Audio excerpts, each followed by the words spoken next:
S'asseoir à côté de ce puits me rappelle une histoire merveilleuse dans la parole de Dieu. C'est l'histoire de Jésus fatigué et en soif qui s'assit sur le puits de Jacob.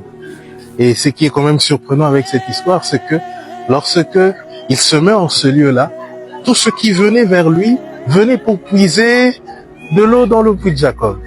Et lorsque la Samaritaine, bien sûr, arrive, elle ne savait pas qu'elle était face à deux puits. Il y avait celui qui portait la source intarissable et celui qui avait besoin, celui qui donnait plutôt de l'eau.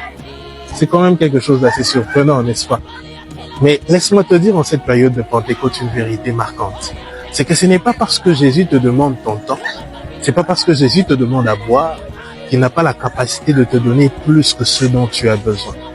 Généralement, on se dit, écoute, je demandais à Jésus telle chose, mais comment il peut me demander de le servir pour me bénir? Il te demande de le servir parce que lui, ce qu'il va te donner, ne va plus te pousser à servir.